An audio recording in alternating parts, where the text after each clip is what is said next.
Dans la première partie, on a fait connaissance avec Ernst Strömer et on s'est rendu compte des galères pas possibles qu'il a eues pour pouvoir les fouiller en Égypte. Dans cette partie, on va s'intéresser maintenant à ce qu'il a découvert et à son héritage. Bon, c'est mieux d'avoir vu la partie 1 pour vraiment tout comprendre de ce que je vais expliquer, mais en vrai, la partie 2 se suffit à elle-même si vous n'avez pas la foi de regarder la partie 1, en fait. On y va? Générique.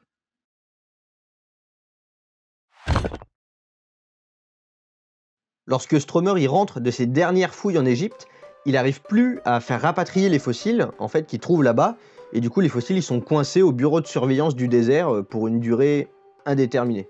L'ambiance elle devient explosive entre les Allemands et la Grande-Bretagne qui gouvernent alors l'Égypte à ce moment-là, et du coup Strömer il est pas prêt de les avoir tout de suite ces fossiles, donc il va s'occuper comme il peut en décrivant d'abord les quelques fossiles qu'il a pu ramener d'Égypte avant que ça devienne vraiment compliqué. Du coup, les fossiles de l'expédition de 1910-1911, ce qu'on a vu dans l'épisode 1. En 1913, il décrit le crâne de primate que son pote Mark Graf a trouvé pendant l'expédition de 1910-1911. Ce singe, il l'appelle Libipithecus markgraffi. C'est une sorte de colobe assez proche d'un singe assez connu des joueurs de arc, le Mésopithèque. Puis il s'attaque ensuite aux fossiles qu'il a trouvés à Baharia, donc l'oasis où il a trouvé les fossiles de dinosaures. Il décrit d'abord Libipithecus brevirostri, le crocodile de Libye à museau court, en 1914. Alors c'est pas un crocodile à proprement parler, c'est ce qu'on appelle un crocodiliforme. Les crocodiliformes, c'est un groupe qui comprend les crocodiliens vrais, donc les crocodiles, les alligators, les caïmans et les gaviales, mais aussi des espèces plus anciennes et aujourd'hui disparues, comme Libycosuchus. Loin des crocodiles actuels qui sont aquatiques et qui rampent sur le sol, Libycosuchus il était terrestre, plutôt élancé et haut sur pattes. Pour simplifier, on pourrait dire que c'est un crocodile coureur. Même si, je vous le rappelle, c'est pas un crocodile vrai, c'est un crocodiliforme. Mais vous avez compris l'idée. Finalement, la Première Guerre mondiale commence et Strömer il est réquisitionné par l'Empire germanique. Il est d'abord infirmier, vu qu'il a fait des études en médecine, puis ensuite il est réquisitionné comme géologue militaire à Strasbourg. Strasbourg qui était allemande à l'époque. Le géologue militaire, qu'est-ce que c'est? Il est là pour dire là où il y a des sources d'eau, pour les troupes, pour étudier les reliefs, pour les assauts. Autant dire qu'il n'a pas beaucoup le temps de décrire des fossiles, le Strömer, pendant qu'il fait son taf de géologue militaire. Et malgré ça, il va quand même décrire Spinosaurus aegyptiacus en 1915. Il fait une description très précise du spinosaure, description qui est encore utilisée aujourd'hui d'ailleurs. Si on regarde dans l'article de Nizar Ibrahim 2014 par exemple, elle y est. Il y a avec la description une gravure des restes qu'il a trouvé qui est assez connue comme gravure. Et il y a une reconstitution du squelette mais qui elle paraît plus tard, elle paraît en 1934. Alors il s'arrête pas là puisque la même année, Strömer il va décrire la vertèbre d'un poisson qui s'appelle Paranomius doederleni. C'est un poisson de 4 mètres de long donc c'est une belle bête. Vu que la description elle est basée sur une vertèbre, c'est pas ultra solide et du coup il y a des paléontologues aujourd'hui qui pensent que ce poisson en fait ça serait un autre poisson géant africain, ça serait le Concavotectum morokensis. En 1917, il décrit un autre poisson qui est assez connu, c'est Onchopristis numidus. C'est une sorte de poisson-ci qui fait dans les 7 mètres de long. Le rostre tout seul, il fait déjà 2 mètres de long, donc c'est vraiment un beau bestiau. Et les dents qu'il y a sur le rostre, elles font dans la quinzaine de centimètres. Donc c'est vraiment une belle bête. En 4 ans de conflit, il arrive quand même à publier 3 nouvelles bestioles. Donc il est plutôt fort, le Strömer quand même. Il rentre finalement à Munich en 1919 grâce à une dérogation du Muséum d'Histoire Naturelle de Munich. Quand il arrive à Munich, il reconnaît pas trop la ville dans laquelle il a vécu avant qu'il y ait la guerre. La ville a changé, les habitants ont changé, les mentalités aussi. Si moi j'ai changé. Я думаю, что каждый тоже изменился. Et que vous avez changé. Вы можете измениться. Tout le monde peut arriver à changer. Il s'y plaît plus vraiment et du coup il décide de rentrer chez lui à Nuremberg.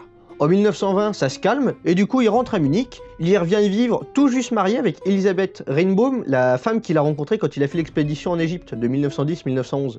Il prend du galon, il devient directeur conservateur du Muséum d'Histoire Naturelle de Munich, c'est pas rien, et en 1920, il devient membre permanent de l'Académie des Sciences de Bavière.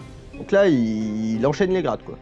Faute d'avoir ces fossiles, qui sont toujours coincés en Égypte au bureau de surveillance du désert, donc au Caire, il va décrire les fossiles qui lui passent sous la main, les fossiles des collections africaines du Muséum de Munich. Il va décrire en 1920 Macaca libica, donc un primate, le macaque de Libye, qui vivait en Égypte il y a 10 millions d'années à peu près. Il va aussi décrire en 1926 Metapterodon kayseri, un carnivore proche du hyénodon. La même année, il décrit 2 ongulés, l'un qui est proche des cochons, le Diamantoius africanus, et l'autre c'est un petit bovidé, c'est Paleoeryx austroafricanus. Il décrit aussi 3 iracoïdes, des cousins des éléphants qui ont une allure de marmotte. Il décrit aussi en 1923 un lagomorphe, donc la famille du lièvre et du lapin, Austrolagomys inexpectatus. Et après, il va décrire une tripotée de rongeurs, hein, je vous mets la liste, des rongeurs qui sont proches des porcs-épics et des ratopnus. En 1922, il récupère les fossiles de Baharia, mais les autorités égyptiennes qui ont ouvert les emballages pour vérifier que c'était pas de l'armement ou des bombes, je vous rappelle, Première Guerre mondiale, et bah du coup, quand ils ont remballé les fossiles, ils ont fait ça n'importe comment, et les fossiles se sont abîmés durant le transport, et Stromer, il récupère des puzzles, quoi.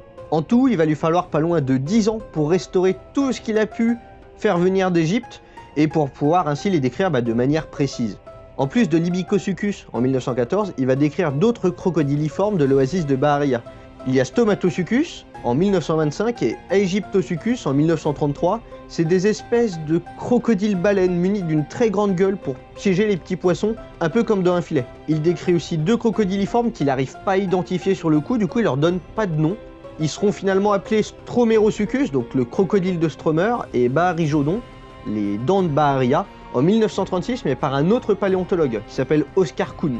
C'est des genres douteux qui sont assez débattus parce que les restes sur lesquels ils sont décrits sont plutôt pauvres et clairement vous ne trouverez pas grand chose sur eux dans la littérature en fait.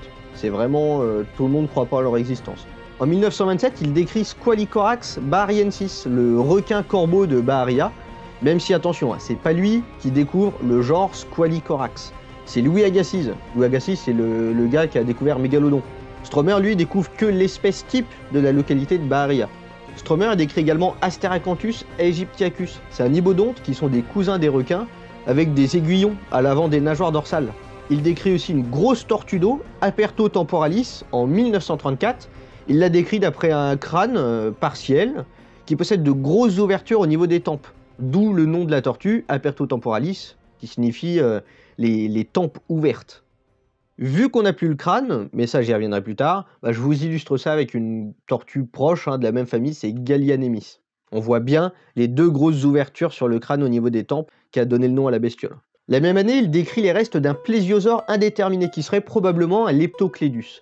C'est intéressant de le mentionner car l'environnement de l'époque, c'était pas marin, c'était plutôt un estuaire qui donnait sur la mer, donc l'eau elle était douce ou saumâtre, on n'était pas sur de l'eau de mer pure. Là où on a l'habitude de voir des plésiosaures pourtant qui vivent dans la mer, et là on avait des espèces qui pouvaient remonter un petit peu les cours d'eau et qui toléraient de l'eau saumâtre ou de l'eau douce.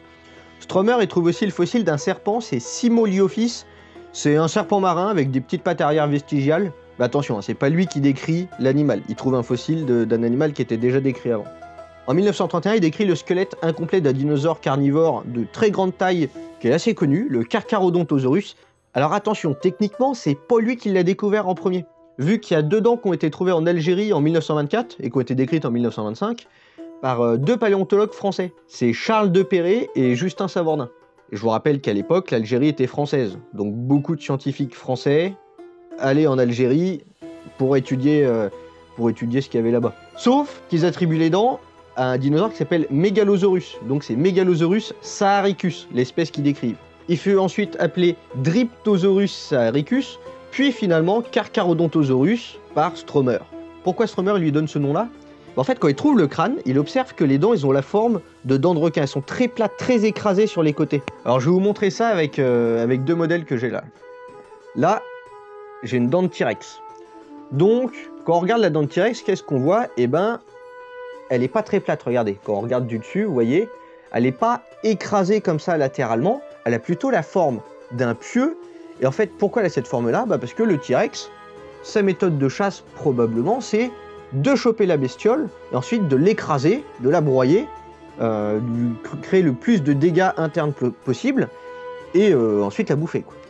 Là où, chez le Carcharodontosaurus, on a une autre stratégie. Quand on regarde la dent, donc là j'ai une dent de Carcharodontosaurus, regardez, quand on la regarde du dessus, on voit qu'elle est beaucoup plus plate comme ça. C'est vraiment là la lame d'un couteau. On n'est pas sur un pieu comme chez le T-Rex, là on est sur la lame d'un couteau. Et en fait, probablement que avoir des dents comme ça, c'est beaucoup plus pratique quand on utilise une technique de saignée. Quand on veut saigner l'animal, créer des hémorragies, que l'animal se vide de son sang, qu'il s'affaiblisse, puis bon ensuite que l'animal il vienne finir le travail en le lâchant, quoi, en fait. Donc probablement 2 techniques différentes, et donc du coup 2 morphologies dentaires différentes. Enfin, je fasse un épisode sur les dents, tiens, ça pourrait être sympa. Il y a plein de choses à dire, je pense que j'en ferai pas qu'un. Mais expliquer pourquoi on s'intéresse aux dents et qu'est-ce qu'elles peuvent nous apprendre. Je pense qu'on fera un truc là-dessus. Donc Stromer, il voit des dents plates comme ça lui fait penser aux dents d'un requin. Il l'appelle le lézard requin, Carcharodontosaurus saharicus, le lézard requin du Sahara.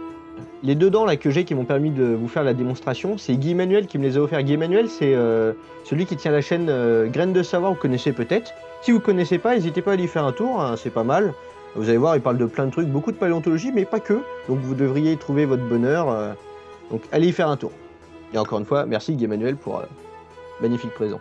En 1932, il décrit un sauropode, donc les dinosaures herbivores avec un long cou. C'est Egyptosaurus, donc le lézard égyptien. Alors le squelette, hein, il est incomplet, il manque des bouts. Il pense d'abord qu'il s'agit d'un Dicraeosaurus, un sauropode avec une légère crête sur le dos, sauf qu'ils n'ont pas le même âge, puisque Egyptosaurus, il a 100 millions d'années et Dicraeosaurus, il en a 150.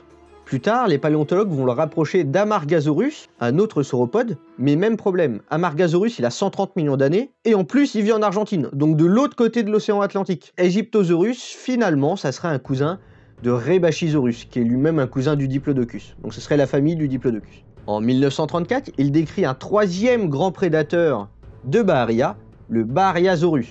Lézard de Bahria, c'est assez transparent. D'après un fémur, hein, qui est assez célèbre, parce que c'est le fémur qui est sur la photo où Stromer il pose avec. Il a aussi des os du bassin et il a des côtes. Il est pas très sûr de ce qu'il décrit, et il est possible qu'en fait, Bahriasaurus, ça soit juste un Carcharodontosaurus. En 96, le paléontologue Paul Sereno, il décrit un nouveau théropode qui vit au Maroc, donc pas loin d'ici, et qui a le même âge, 100 millions d'années, c'est Deltadromeus. Du coup, aujourd'hui, la plupart des paléontologues sont d'accord pour dire que le Bahriasaurus est un Deltadromeus, que c'est le même animal en fait. La même année, donc toujours en 1934, il est productif Stromer en 1934, clairement, il décrit de nouveaux restes de Spinosaurus, qu'il va appeler le lot Spinosaurus B. Il pense que dans le lot, il y a 2 spécimens, un grand qui est représenté par des vertèbres, et un tout petit qui serait représenté par des os de la jambe.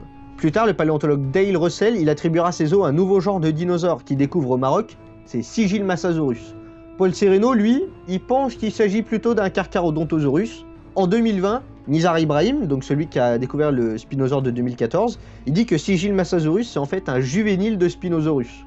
Au final, on sait pas trop. Encore une fois en 1934, le gars il arrête pas, il décrit 2 carnivores mais plus petits cette fois. Elaphrosaurus et Erectopus.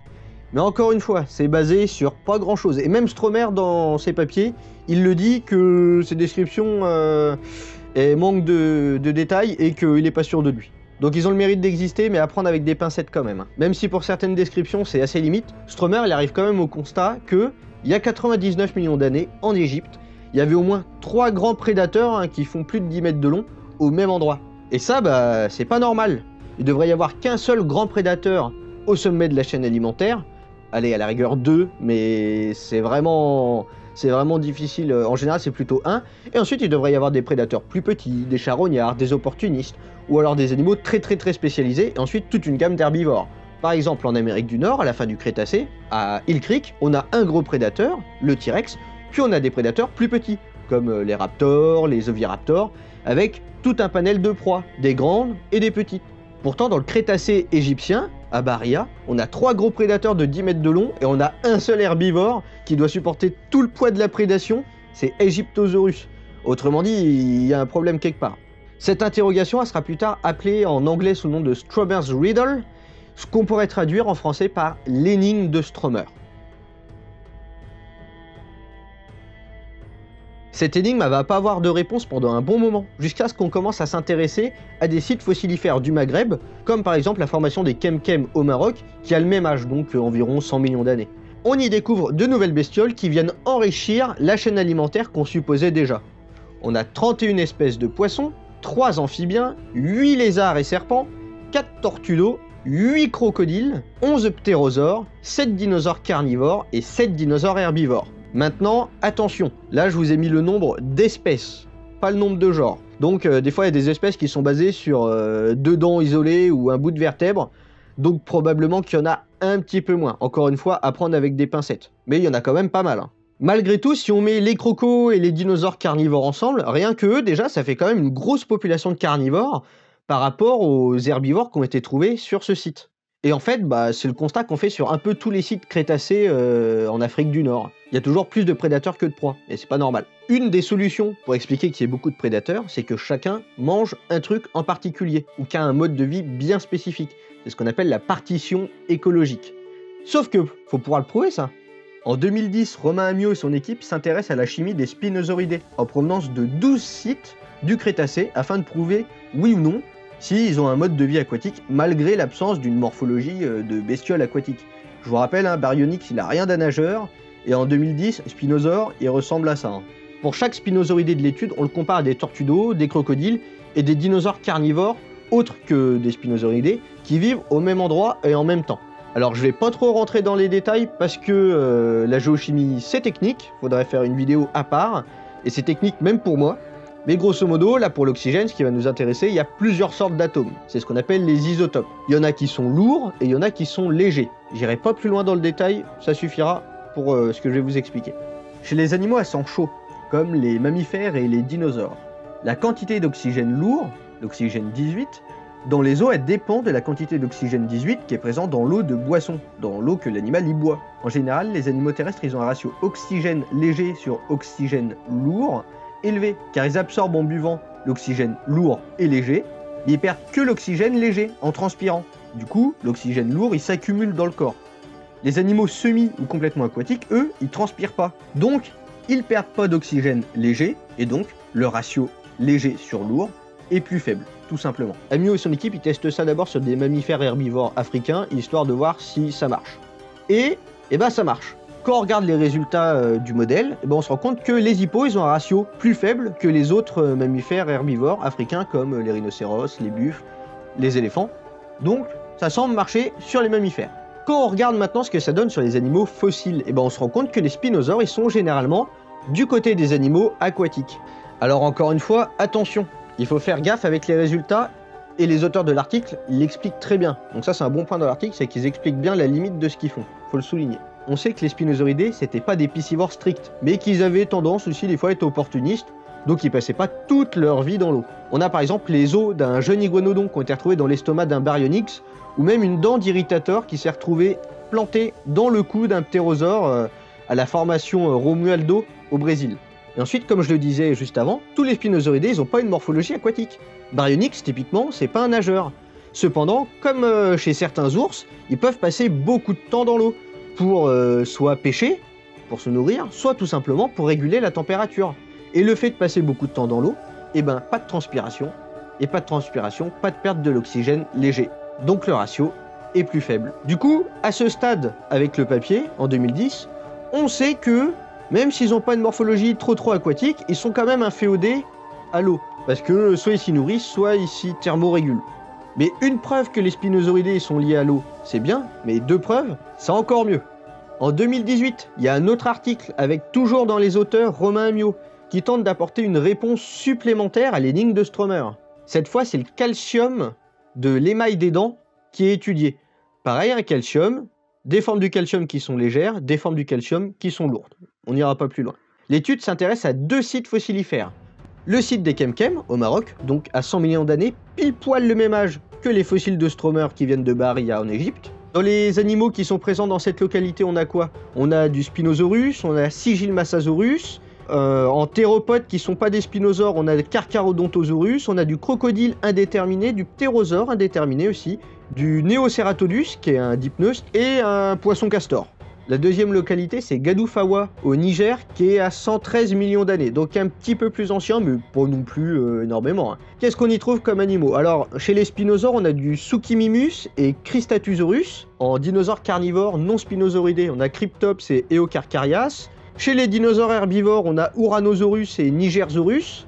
Là, on a des crocodiles qui sont décrits, on a du Sarcosuchus, on a Arirepesuchus, du ptérosaure indéterminé, du poisson type brochet crocodile aussi qui est présent. L'étude nous montre que pour les 2 localités, à chaque fois les spinosauridés ont un ratio calcium lourd sur calcium léger qui est proche de celui des poissons, et en fait c'est normal vu qu'ils s'en nourrissent, donc en fait ils ont le même ratio.